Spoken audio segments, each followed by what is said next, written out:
What's up, fam? You already know what it is. Birds of a Feather, Thursday night. Let's go. Like, share, subscribe, follow. Matter of fact, go ahead and click that membership, $9.99, get you in the door. Run that tape. That's my baby. That's my baby. We're going at it at 110%. I just want 5 minutes of happiness, please. Just give me 5 minutes. And they scored. They did it. Left, feet left. What the hell was that? Oh, yeah! What the fuck are you talking about?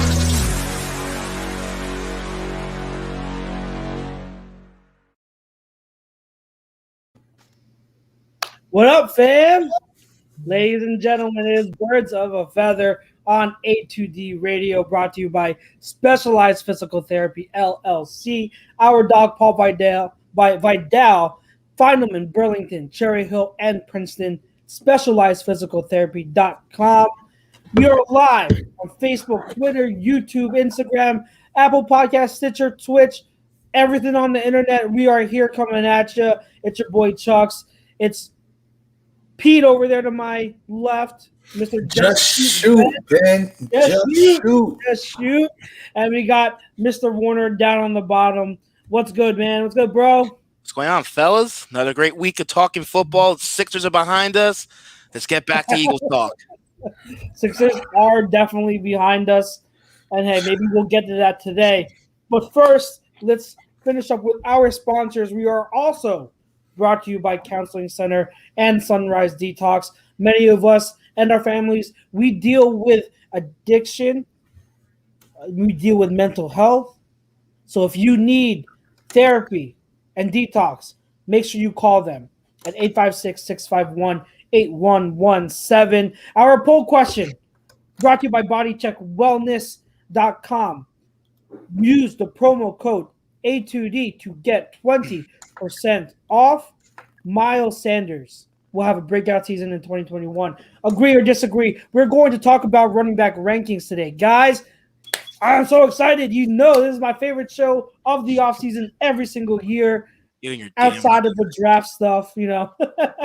So I love talking about running backs. I went deep with this rankings for this week, so a lot to talk about. I'm sure we're going to have some very good discussions. We definitely want you to chime in. And then, like I said, at the end of the show, maybe we'll sprinkle in some Sixers misery talk. I know it's been a really tough past few days that's gone on with the Sixers, but hey, man, it is what it is, and we have to move on. But let's talk some football, guys. Let's talk some football. So, Miles Sanders will have a breakout season in 2021. Agree or disagree? Do you guys mind if I kick it off? Do you guys mind if I? By all means, Booby Jr., you got it.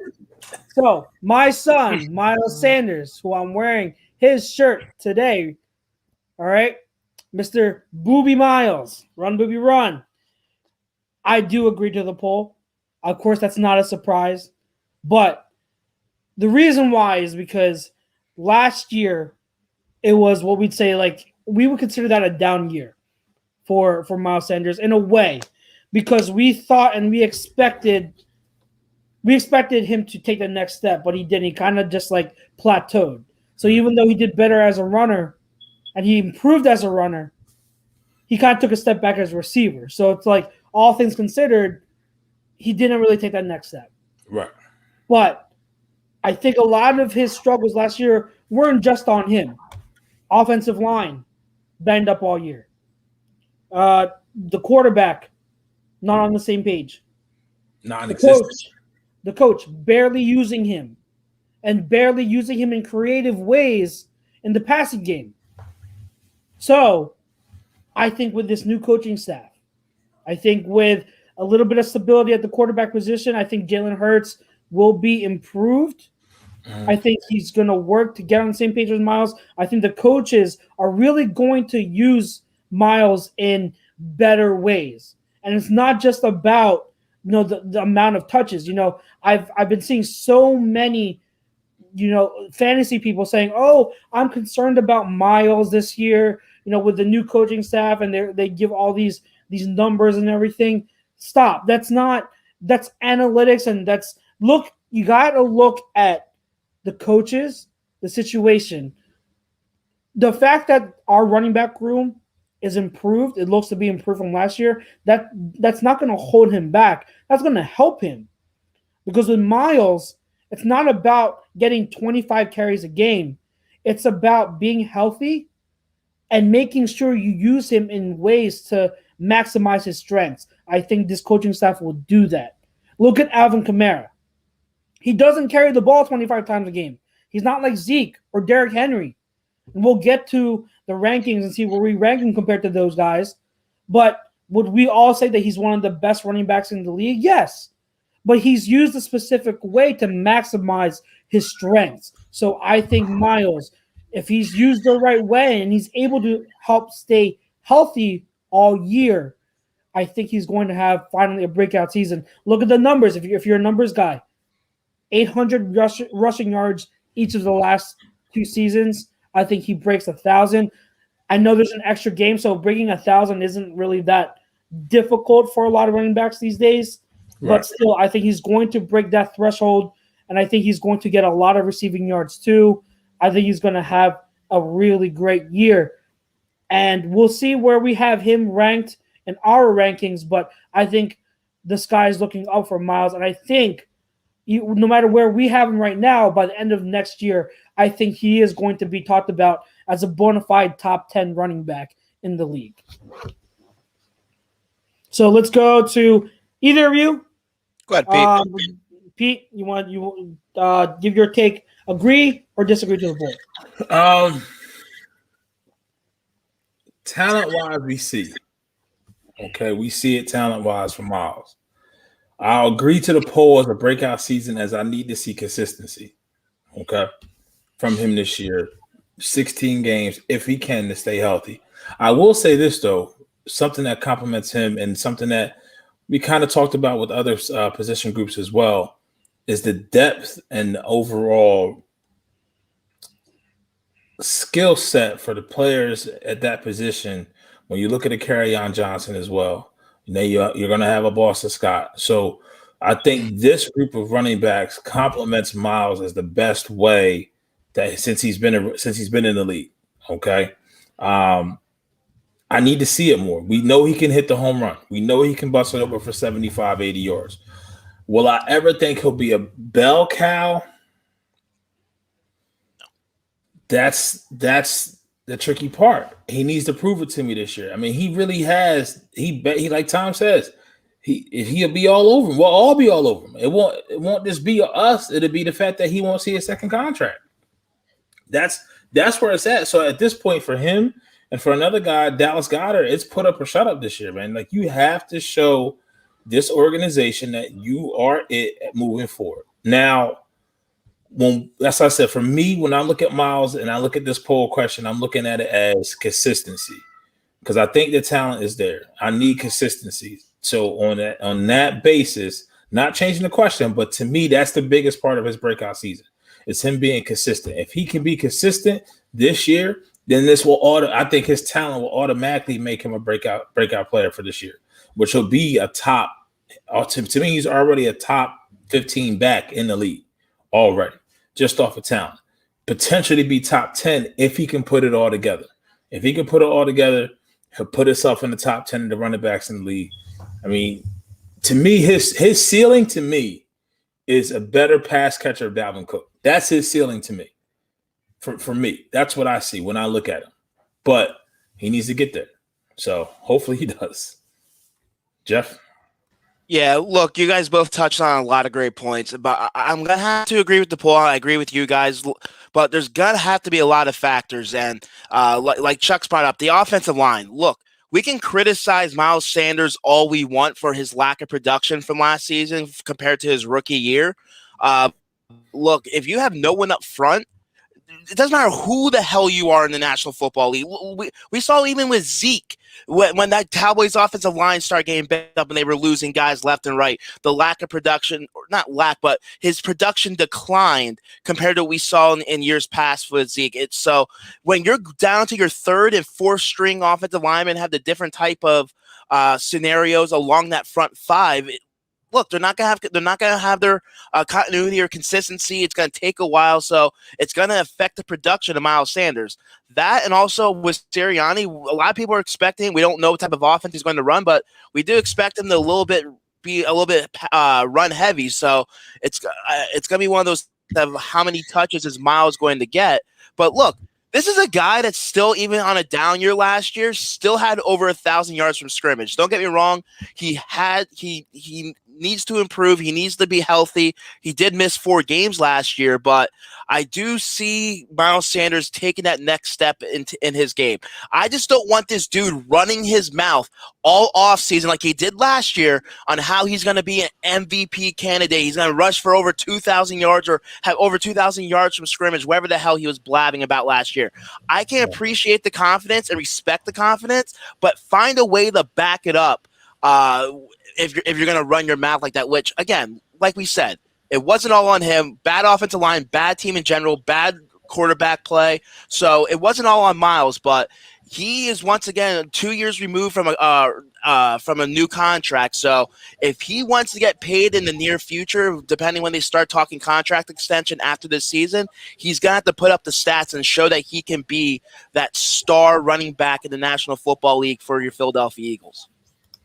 I want to get to Mike Parker's comment. He says, "I'm actually not that high on Booby. He's a playmaker, not a cowbell or a feature. He needs a guy to complement his style." See, that's like we need clarification on what we need to clarify what that is. All these terminologies, because like the idea of a cowbell running back, a feature running back now, it's not the same as what it was 20 years ago, guys. Not and even 10 years ago. Know that. Like you don't have every team used to have one running back that will carry the ball 20 to 25 times. Mm-hmm. In today's league, how many teams have that? 2, maybe 3. But definitely Derrick Henry, definitely Zeke. Yeah. But how many other teams? We got Dalvin. Dalvin has Alexander Madison, but I'll give you that. I'm just talking about like what teams leave the same running back on the field all for 3 downs. Yes, for all they have one guy and pretty much that's all they use. Like 90% of the time. So Minnesota, I here there, I'll give you that. So Minnesota with Dalvin Cook. So you got 3 teams. Like, can we all agree that we can count on one hand, 5, maybe 5 teams at most, less than 5, that use a running back that many times. So it's not the way of the league anymore. And like I said in my original comment, look at Alvin Kamara. Is he your traditional cowbell or featured back? No, but he's still, people consider him elite. It's all about the production you get with the touches that you get.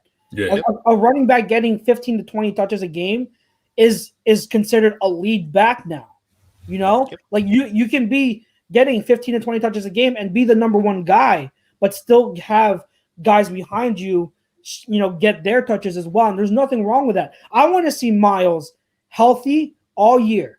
So if that means limiting his touches to 15 to 20 each game, but that prolongs him so that he's healthy all year and making plays, I think that's what's going to be best. People look at the amount of carries, for a running back nowadays, and they don't realize that's not the game today. So, and to speak to his point where he talks about a complimented style, that's kind of what I was saying, Mike. I mean, that's what I think Kerryon is here for. He hasn't truly had that. We haven't had thunder and lightning since he's been here, and I think he was drafted in the second round of 2019. Pick 53 overall. In 2019, right? Yes. Yeah, so we had Jordan Howard, but the thing is, Jordan Howard was hurt the second half of the year. So that was the thunder to... Yeah, you look at this depth chart right now, you got Booby 1, Kerryon 2, Boston probably 3, and then 4 Howard. That's how I would... Well, no, you're missing Gainwell. Oh, and Gainwell. I forgot about Gainwell. Yeah.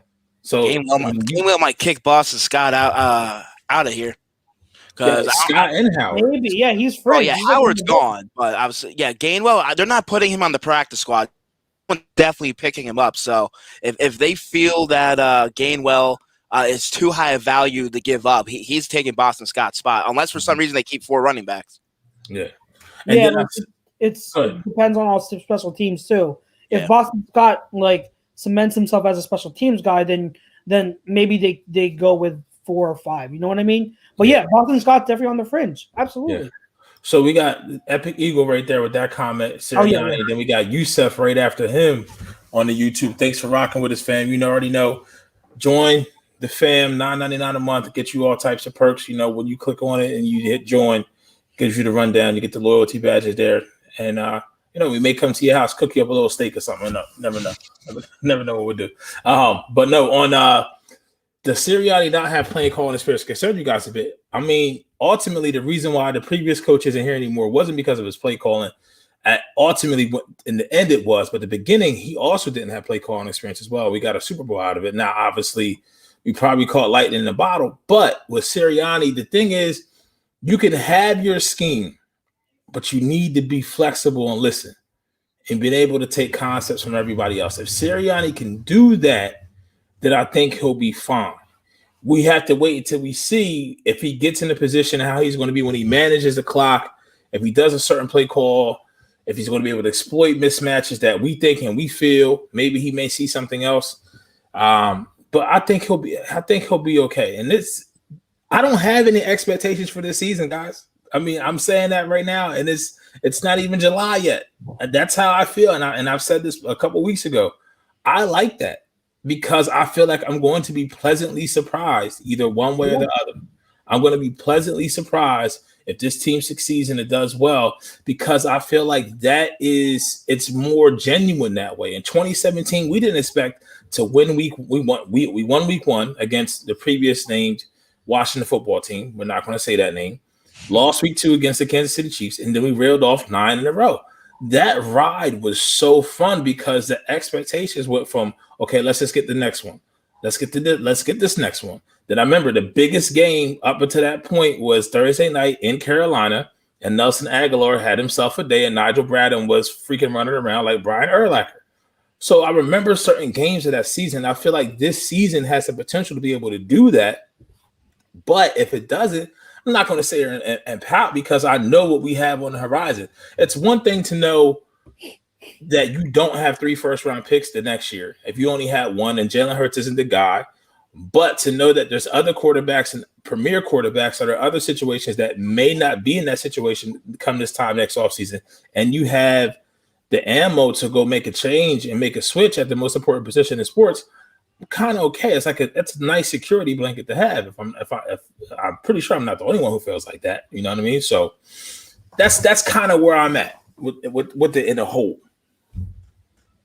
Yeah, and I think that, you know, speaking to Parker's next comment where he says he doesn't know we got carry on serious 1-2 punch. I think, you know, that speaks to your point. We also have to talk about not just carry on, who I think is going to be very solid. Okay. And I don't mean that as like a slight. I mean that as I think at the very least we know what carry on is, and he's solid at the very least. And if we can get solid, that's better than what we had last year with Corey Clement and, you know, like exactly. Yeah, so like Boston Scott I love Boston Scott, but he's not like, if he's getting 10 carries a game, that's too much. That's a problem. That's too much. He's not that type of guy. So I really like the having carry on here. I'm more excited about carry on this year than I was about the Jordan Howard acquisition 2 years ago. Okay. And people were all like in, you know, hoopla about Jordan Howard. I thought he was decent, you know, a solid running back, but I like carry on's game now than I did Howard's game before. But also we got to remember Gainwell is going to be the Nyheim Hines of this offense. And remember, shortly after Sirianni was hired, I did a video breakdown of his offense and how he used Nyheim Hines with the Colts, how the Colts used Hines a lot as a receiver. So it's getting Gainwell in the 5th round too, in the 5th freaking round. Getting Gainwell is going to help a lot. And that thing of you know, having 2 running backs on the field as mismatches, I think we're going to see that. So I think that's a big thing. And We have another comment here from Blue City Empire Sports. I'm assuming he's a Giants fan. It's pretty obvious. Saquon Barkley versus Miles Sanders. Saquon all the way. I don't know a legit fan that wouldn't pick. I'm about to say, like I don't know say what that the way. is there. Like Sanders is my guy, but everyone knows like I'm a huge Saquon stan, even though he's a Giant. Like This ain't that type of show, Blue City. Yeah, like I remember when we drafted him, and we were talking about Sanders and like excited about him. Like every Giants fan would be like, "Oh, he's not Saquon. He's not Saquon." No one's saying he's Saquon. Yeah. No one is Saquon. Like there's hardly any running back in the league that is Saquon Barkley. So it's just because Saquon's better doesn't mean Sanders is bad. But thank you for chiming in. We do appreciate it. Any other comments regarding not only Sanders or the rest of the backfield? If you want to talk about the backfield, I mentioned Gainwell. We already talked about carry on the rest of the guys. Boston Scott being fringe. Do you want to end with like maybe your quick expectations for anyone else or the group as a whole? I would want to see volume of touches in this order by the end of the season. Sanders 1, carry on 2, Gainwell 3. That's what I would like to see. That's what I would like to see. In terms of like the touches they get, you said? Yeah, so in terms of the touches that they get, I want to in that order. I think it's I also want to see, I don't want to evaluate just by touches because you got to remember Carry-On is a really, really good pass protector. So I want to see him used in that way a lot because there were lapses because we know that like Miles is a decent, he's a good pass protector, but he has his lapses. There are times when he misses assignments, and there are times where he's spot on. But that consistency that Carry-On will bring in pass protection is important. So that's those are reps where he's not getting a touch, he's not getting touches or carry or anything, but he's making an impact. And then when I talked about Gainwell being used as a receiver, he's going to be split out wide. I want to see him used as a receiver, split out wide in the slot, and be that mismatch. But he doesn't always have to get the receptions or the targets, but he's still making an impact even without the touches. So when we say like, oh, who's going to be the 2 or the 3, I think with Gainwell and Carry-On, it's kind of like interchangeable. I think it depends on what you're looking for and what what we need from those each game. Jeff? Yeah, look, I don't really have any expectations from the running back position. I just want effectiveness. I want effective carries. I want them to go out there and just get the job done. Look, this was a team that I kind of felt because of, I don't know if it was Doug or his play calling or the way the upper management intermining what Doug was doing as far as the play calling, but look, we have to get back to old school football a little bit. Look, we don't know what we have in Jalen Hurts, and we don't want to put too much pressure on him. So I kind of feel we need to focus on the run game a bit, to set up the pass, take some of that pressure off of Jalen Hurts, especially when you have a back like Miles. Miles, when he is given the opportunity, he's still, even last year when given limited amount of touches, he still averaged 5.3 yards a carry. And then to have the depth that he does with Kerryon Johnson and Gainwell or whoever they decide to keep getting those carries and active on game day, this could be a deadly force for this offense. It's one of the positions and one of the things that we're really not talking about. We're kind of expecting Devontae Smith, the first round selection, to be the big playmaker for this offense, or Jalen Hurts to take this team to the next level. Why can't it be Miles Sanders? Why can't it be this backfield take the workload and take this offense to the next level? We look at some of these teams, you look like, I'm not saying he's Derrick Henry, but you see some of these running backs in the league take the game over for their offense and for their team. And I'm hoping Sirianni and Saikin, I know that the guy's point saying, are we concerned about Sirianni? We do have an offensive coordinator that does have play calling experience with the with the Chargers with Shane Steichen. Granted, it wasn't always the best play calling. I know he got criticized quite a bit towards the end of the season last year with some of his play calling on 3rd and goal or 3rd and short or whatever it was, but we do have a guy with an experience, and I kind of feel Sirianni, even though he doesn't have that experience, is definitely going to listen to his coaching staff. I think something that Doug Peterson did not do in the past. Exactly. Very well said. Yes. Very good insight. Yeah. Yep. So with that being said, Chucks, take us into we got our running backs list. I think me and Jeff got 5 to 10, but I know Chucks did he did all 32. I'm the one that went deep this time. Before we get into it, I do want to mention this comment made me laugh. He says, I do like Boston Scott. He's really good. Well, he tears your team up every freaking year. He kills them every game. The past 2 years, every game, Boston Scott kills the Giants. And he says, the reason why I said Saquon all the way because my stepdad, the diehard Eagles fan, he keeps saying Miles is better than Saquon. They got me a little upset with him. Hey, Blue City Empire Sports, just so I understand, just so you know, we are not that type of show. We are not. We do not put pom every single Eagles player here.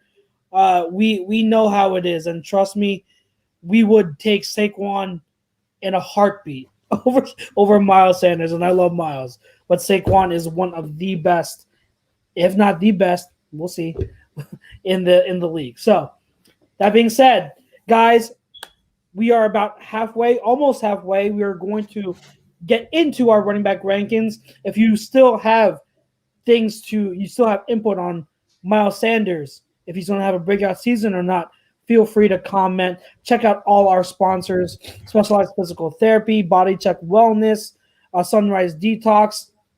We also have A2D's memberships on YouTube. Remember, $9.99 a month. You can get amazing perks, including shout-outs, members-only shows, appearances, so on and so forth. So join today. It's only $9.99 a month. I know some of you pay more for some of these other subscriptions out there. So why not have A2D be one of the subscriptions that you need to pay for? I keep prescriptions like it's medicine. Goddamn. So, shit. And remember, Manscaped. We still got that promo Manscaped, promo code A2D, Father's Day is long gone, but it's not too late to still take advantage of that Manscaped promo. Okay, so running backs. God. Okay, so like I told you guys before the show, and I want to make it clear to the fam out there, every summer I go into deep dives with a lot of the running backs that I don't get a chance to watch during the season. Okay. You know, like I don't have all the time to watch every single running back during the season. So I use the summer to kind of like get a better idea. And, you know, guys that I'm a little fuzzy on and I haven't watched much of, I watch more tape of. So when I did my rankings now, it's before right now I haven't been able to do any of that because of the Sixers. Been watching the Sixers. So when I do these rankings, my rankings from outside my top 2 tiers, they're a little fuzzy. And so a lot of my rankings here could change significantly by the start of the season. And I always do a running back rankings article on A2D's website before the season comes out, before fantasy drafts start happening, because it's a good accompaniment for fantasy drafts. So by the time those rankings come out, my list could be totally different. But my top 2 tiers are pretty much set, give or take. But I will get into it. I know you guys said you got about like the top 10. So what I'll do is I will read off my tiers 3 to 5, which are running backs 13 to 32. All right. So I did top tiers 1 and 2 have 12 running backs. And within each tier, remember, they're not really supposed to be ranked, but just I roughly rank them just so I can have a ranking. But like if they're within the same tier, they're pretty much, in my eyes, they're pretty much dead even. If not just like a little bit, maybe a little difference. But if they're in the same tier, they're pretty much even to me. So I'll start with the 5th tier. We got number 32, Mike Davis of Atlanta. He finally gets a starting gig. Maybe we'll see what he does. Could be a sleeper in fantasy, guys. Yeah. I've always liked Mike Davis. He's a good running back. 31, I've got Alexander Madison. Underrated. I really liked him. I always thought he was a Jay Ajayi clone. I love him out in Minnesota. So he's number 31. I've got number 30. This might come as a surprise as being low. Chris Carson. The reason why I have him this low is because of 3 things. 1, health. Okay. 2, fumbles. And 3, he can't catch a damn ball.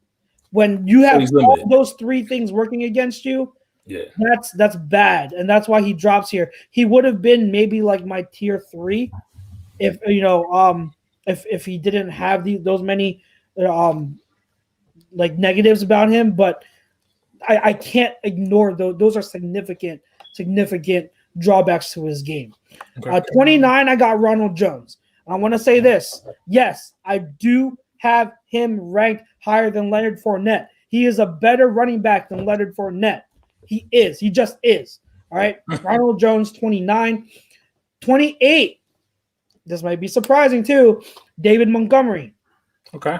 His strong stretch, I'm not a huge believer in yet, but I still think he is good. Remember, this 5th tier, it may be the 5th tier, but I do like all of these guys. These guys are all good running backs. Right. I'm not saying these guys suck. These are good running backs. So David Montgomery is 28. 27, I got James Robinson, who I still think is going to be he's still going to get his touches out in Jacksonville.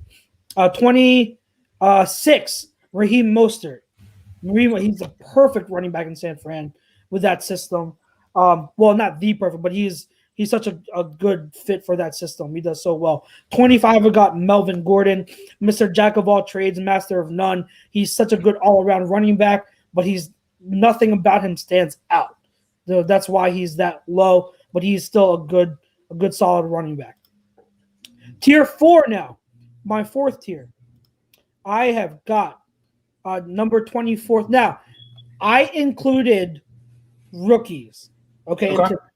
Because the way I approached it, as I took it as who would I take going forward, all right, for this upcoming season, not who has had the best track record necessarily. So, so some of these rookies, I would take them going forward into the seasons over some of these other running backs. So 24, I got Trey Sermon in San Fran. I mentioned how Raheem Mostert is such a good fit in that system. I think the same thing with Trey Sermon, just a different skill set. But Trey Sermon, I think, is going to be awesome in fantasy. If you're playing fantasy this year, pick him up. Especially if you're in a keeper or dynasty league. He may not have huge numbers this year, but I think after this coming year, especially when Mostert moves on, and Sermon is the guy, he's going to be such a stud. 23 is the most underrated running back in the whole league, and I want to have him higher. I should have had him higher, but I put Philip Lindsay. Philip Lindsay is a freaking stud, okay? And I hate that he's in Houston. That's a horrible spot for him. He is a stud. One of the better runners in the game. People knock him because of his lack of receiving ability. I think he's a better receiver than most give him credit for. He just doesn't get the opportunities. All right. So 22, I've got DeAndre Swift. He can skyrocket here. Yeah. If he has a good year with Detroit, especially with now Deuces out there coaching up that running back room, I think he could really skyrocket up this list. 21, maybe the best pass catching running back in the league today, Austin Eckler, or just, the pure just pass catching. Austin Eckler, stud as a receiver, underrated as a runner. 20, I've got Jonathan Taylor. I think I still need to see more versatility in his game, but man, he really came on strong at the end of last year. I need to see it more consistently. My 3rd tier now, number 19, I've got Javonte Williams out in Denver. I think he takes the job over Melvin Gordon. Number 18, I've got another rookie, Travis Etienne. I think he's going to be maybe not as good, but a little less version of Alvin Kamara out in Jacksonville and the way they use him, I think Etienne is going to be a really good big play threat. 17, J.K. Dobbins. Really like him. Okay. Some can argue he should be an Eagle. Maybe he should. But he's so good. 16, another one from these next few guys, except for one, are all from last year's draft. So 16, I've got Clyde Edwards-Helaire, a.k.a. Slash, out in Kansas City. Or hyphen, not Slash. Hyphen. Sorry, Slash is quite else the word. Hyphen out of Kansas City. I think at the end of by this time next year, I think he will be up to these boards as well. 15, I've got Cam Akers. Cam Akers is going to be a stud. Look out for him this year. 14, that is where I put your boy, my son, Miles Sanders, at 14 in tier 3. So no one can say that I'm being biased. Okay. He's at 14. I think that's a very reasonable spot for him. Very reasonable. So 14 in tier 3. And then to top off the last person in tier 3, I've got Antonio Gibson out in Washington, who is another guy I really, really liked and thought he came on a lot faster than I expected last year. So I'm eager to Memphis running backs, man. Memphis running backs. And he has the potential to be the best Memphis running back that's come out in the past few years out of that whole bunch. He has got really, really good talent. And he's significantly. I don't have any issue with the rankings, but I just want to make sure I did not hear the name Najee Harris, did I? For a reason. Okay. That's all. That's all. Yeah. That's all. And you know I love Najee Harris. You'll see. I know. Maybe a little biased with his ranking. The Carson things, I understand. The Carson, he gives the ball back to the other team, and he's limited at what you can do and how you can use them on the offensive side. So and his health. Like he's been hurt. Like I can't rely on him. I just can't. That's why he's that low. I can't put him ahead of some of the other guys. Jeff, did you notice anything out of his rankings that stood out to you? No, I would say it's pretty fair rankings in my opinion. You might have a couple guys a little bit higher, a little bit lower here and there, but overall, I'd say it was a pretty solid lineup, and I do agree with him. Some of these guys, it's entering into 2021. Their ceiling is still there to improve, and by the end of the year, some of these guys might be breaking the top 15, top 10, who knows, depending on how their production goes. So, granted, there's a lot of great running backs that we still have not mentioned. So, the running back class in the National Football League, we talk about the quarterback and wide receiving class all the time. The running back class is just as good. So, and rightfully so that some of these rankings, they might be lower than some people think, but like Chuck said, it doesn't mean they're bad players. It's just there's other players that have better qualities and better abilities ahead of them because the class is so deep. Yes, I'm so glad you said that because I was going to mention that. Like when you go through this exercise, think about it. When you say I have this guy as the 20th ranked running back, my 20th ranked running back is Jonathan Taylor. People will all automatically be like, "Oh, you hate Jonathan Taylor?" No, there are so many good running backs in the league. There are so many good ones. When's the last time you've seen this many good running backs in the league? A while. Yeah. It's been a while because we've had some pretty bad draft classes. Miles' draft class was horrible. Yeah, that was a horrible draft class. It had Josh Jacobs, him, one other guy maybe, and that was it. So that draft class was really bad. But last year's draft class, I have in my tier 3, I've got 4 guys: Gibson, Akers, Edwards-Helaire, J.K. Dobbins. I've got Jonathan Taylor after them. So there's 5 guys that, my top 20 already, and they've only played 1 year. Yeah. That class was really something special. Everyone talked about it being similar to the 2017 class. I wouldn't be surprised if it matches that. Yeah. So it's a really good class. Yeah, it's really hard to do this exercise, and someone like myself who loves the running back position, when I go ranking them, it's just there are so much good talent. So let's go top 10. Okay. I will do how do you want to do this? Okay, so I will do my 12 to 8. Okay, you know what? I'll do my 12 and 11, and then we'll all do top 10 together. Okay. So 12. I don't want to come off as a hater. I really don't. And I swear to you guys, I swear to my listeners out there, I did my best to not be biased here. I did my best. But this guy did not look that great last year. And I can't, going forward, I can't have him above some of these other names. Number 12, I got Zeke. I trust me, I'm not. I hope people don't think I'm hating, but when you see the other names on this list, like Zeke did not. Yeah, the offensive line was bad for the Cowboys, but Zeke did not look good either. He didn't look as explosive. He just didn't look as athletic as he usually was. And I watched him a lot. I did. I studied because I was curious, like, why is he having a bad season? And all those fumbles he had, like, I want to give him the benefit of the doubt. I do. And I want to say, like, it's one bad year. Maybe he'll bounce back. I think it's very possible. Right. But he's getting up there in age. Is it out of the realm of possibility he's on the downturn? I don't know. So, it's not like you put him in the 20s, though, or even in the back half of the top. Yeah. He's still number 12. He's a second-tier running back. I'm in my tier 2. He's a second-tier running back to me.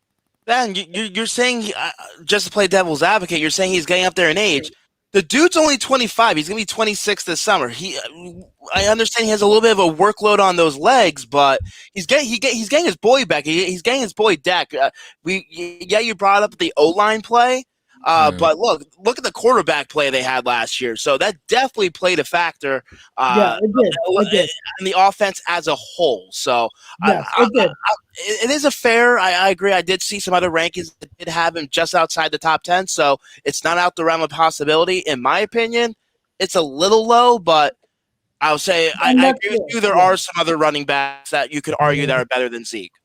And that's going for. And I know he's only 25, but it is what I'm talking about like tread on his tires and starting to wear because the Cowboys, man, they use him a lot, and man, he's so good, but you got to start thinking about attrition. Even if he is what he is now for the next couple of years, he's still a really, really talented running back. I'm not saying he's not, even how he is last season. I'm just saying, like, years before that, we saw him being like he was bona fide top. Do you think, like last year, I don't remember seeing the burst. Yes, that's what I'm saying. Yeah, like he didn't have that elusiveness. I see Molly Maul saying the O-line last year. I get it, but I will say this in Chuck's defense, he takes that into account, but he also looks at just the overall player when he does get the hole that he does need to hit, and it's just he just didn't have it last year. Like he didn't have it as he had in his rookie year. And I think it's because he got paid, he has weight. I mean, it was also a COVID year too. So everything was different for a lot of people. Yeah. So we want to see, can he easily get back into the top 10? Yeah. Yes, he could. I think he easily could. And hate aside, like I know he's a Cowboy, but as a running back fan, I want to see him bounce back because him doing well is good for the position. You know, it really is. It's good for him being successful is good for the running back position in the league. So I want to see him bounce back. I don't want another Todd Gurley where, you know, they're only like elite for a couple years and then they fall off. That's not good for the position. I want to see him bounce back. But just to be fair, looking at the other guys, I can't put him ahead of some of the guys in tier 1. And again, like this is all the rest of my guys in tier 2.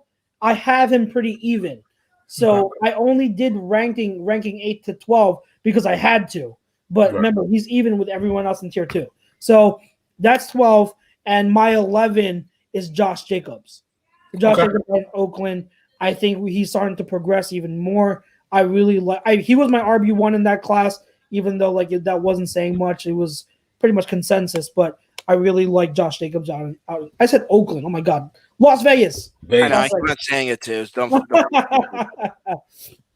Las Vegas. Okay. So Jeff, let's do it this way. Let's do 10, 9, and 8. Let's do a few at a time. So Do your 10, 9, and 8, Jeff. Who you got? 10, I have Austin Eckler. 9, I have Josh Jacobs. And then number 8, I have Aaron Jones. Okay. I don't mind that. Now, question. When it comes to Austin Eckler being that high at 10, are you putting a lot of value in his – I'm assuming you're putting a lot of value in his receiving ability because that's really what separates him. Like he's the best pass-catching running back in the game right now. Yeah. So, well, I'm pure – like I say that, and I know there's Christian McCaffrey. Christian McCaffrey is the best, dual. But, like, when it comes to just Eckler just as a receiver is phenomenal. So, I'm looking at production, and also I'm very high on Herbert. So I feel with him going into another year as the starter with Eckler out of the backfield, and of course still have Keenan Allen. So I have a lot of high hopes for the Chargers offense going into 2021. So I do feel that Eckler is going to take that next level to his game. Especially like you said, not just rushing the ball, but definitely coming out of the backfield and being that dual threat running back. Cool. Yeah, I don't mind the other guys. That seems pretty standard. Pete, 10-9-8. I didn't realize. I said 10-9-8. God damn it. All right, go ahead. You see my mood just change? I know. I didn't even realize. I said it earlier. No one caught me. Okay, I said, give your 10, 9, and 8, and yeah. So go ahead. All right. 10, I got Zeke. 9, I have Josh Jacobs, and 8, I've loved this dude ever since Oklahoma. I have Joe Mixon. Yeah. See, we like okay. So far, our rankings are pretty close. So my 10 was Aaron Jones. My 9 is Joe Mixon, and 8, here's your boy Najee Harris. Okay. There's where I had it. So Najee Harris makes my 8. I think Najee Harris is already like really talented, and I would take him I'd take him with these guys. So, but Joe Mixon, that's another one. Like Joe Mixon is a pure example. I'm using this water bottle. Sorry. Joe Mixon is another example of such a good talent, but he's in a bad situation. Well, he was in a bad situation. Well, he was. Now he was. Yeah, but like for years. Yeah. So I really hope he gets more spotlight going forward. Yeah. I really, really hope so. That offense is if Burrow comes back to what he was, that yes. All right. Do Pete, do 7 and 6. You sure? Yes. We have 13 minutes left. Yeah, 7 is Aaron Jones. Okay. Number 6 is Saquon. I understand it. I get it. Okay. I get it. No, I get it because I'm looking at the guys I have now too, and I'm like, you could argue it. I get it because he also was injured last year, and I knocked that. That is a knock. And a devastating injury at that. So yes. Yeah. So I get it. I'm not. I don't hate it. So who was your 7 again? I'm sorry. 7 was Aaron Jones. Aaron Jones. Okay. All right. Good. Jeff, 7 and 6. 7 is a Zeke, and then 6 Nick Chubb. Hey. Okay. 7, and I probably am the only one who would out of us. I don't know. Other one out of a lot of people that would still have this guy this high. But to me, Kareem Hunt hasn't lost a step. To me, he's 7. Kareem Hunt to me is still an elite running back. Envious situation. He's just behind Nick Chubb, who's also an elite running back. And 6 is Nick Chubb. Look, I have them 6 and 7, and I want to put Nick Chubb higher, but I wish he was a better receiver. But man, 7, just Kareem Hunt. I know we're getting into 10 minutes left in the show, but Kareem Hunt, he's still elite. He hasn't lost anything. Nope. You see the plays he makes when he's in the game. It's unreal. He is such a steal, man. He is so good still. He's still an elite talent. And then Nick Chubb, the best pure runner in the league. In my his vision is ridiculous. His vision, his contact balance he's just so freaking disciplined, and that pure running is It's art. If you want a textbook video and film of how to run with your own line as a running back, watch Nick Chubb. Because Nick Chubb is so good with his Could have vision. been a fucking eagle. Yeah, you could Could have been. Could have been. All right, so that's mine. Pete, do 5 and 4.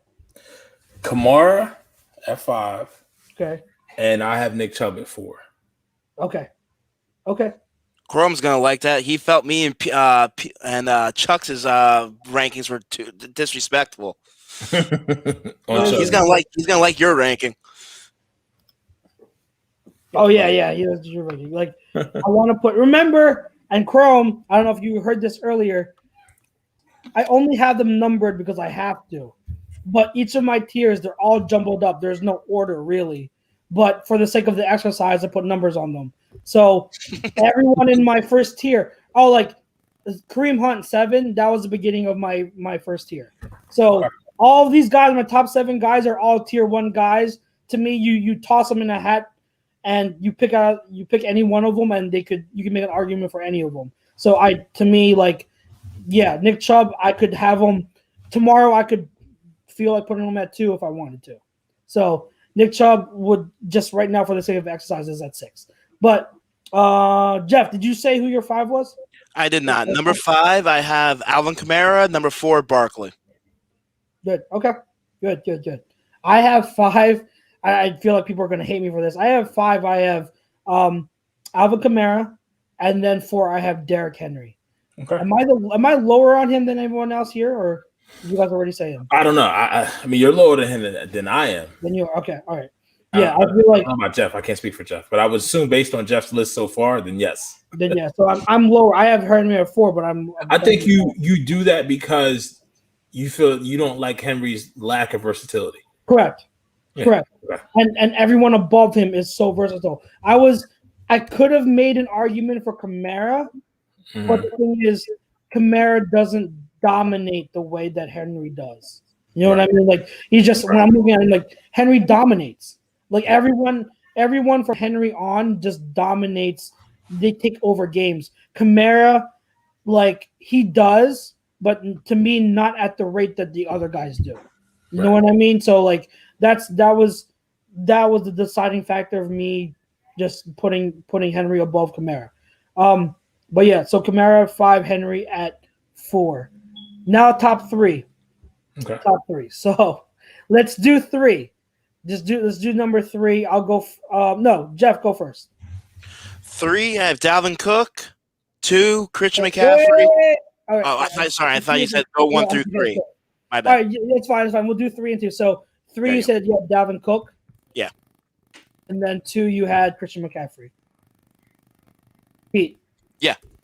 Derrick Henry. At And 3. then CMC. CMC. Okay. So 3, I had Dalvin Cook. 2, I had Saquon. Okay. Yeah.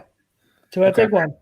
Remember, Pete, last year I had Saquon number 1. I know. And the reason why I dropped him and didn't have the same order was because he was hurt.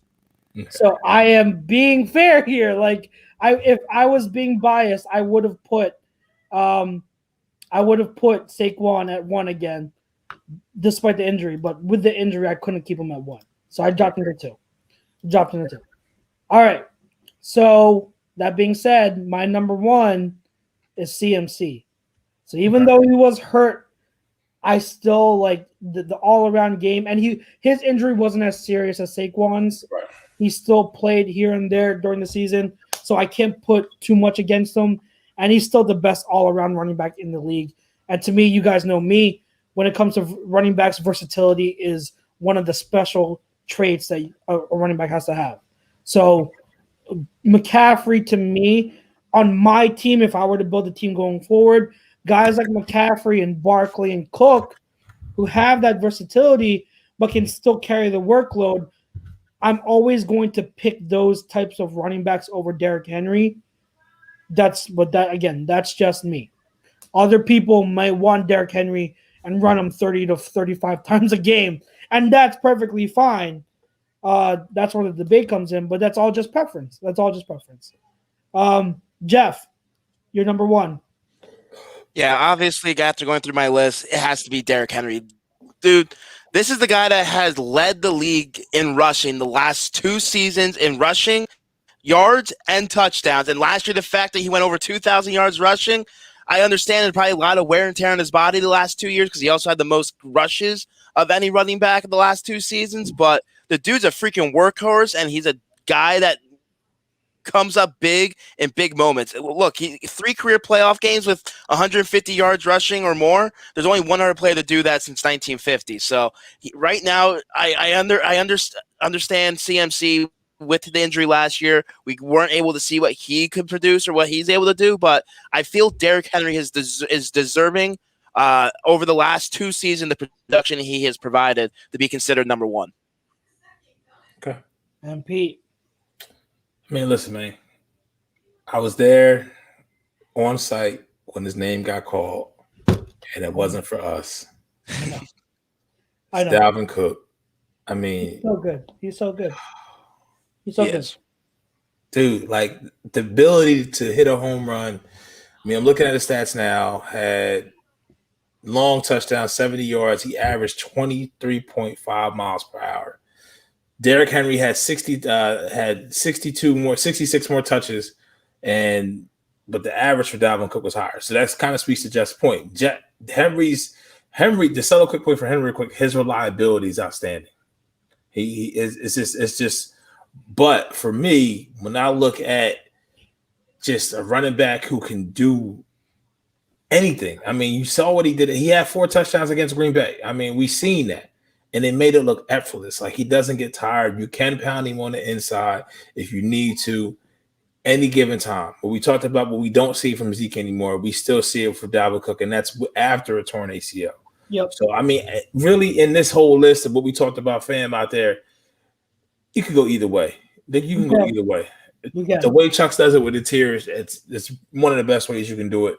But you really can't go wrong with any one of our top 3s. I mean, you would want to have them as your running back, as your feature back. It's tough. It's tough. Mm-hmm. Dalvin Cook for me, when I look at the running back, I mean, if you give him the day, like he's gone. Like he's gone. Like really, to be honest with you, Henry and CMC should be in the class by themselves. Like Henry for the fact of never seen a guy this size do it for this long. And get the contract and not fall off.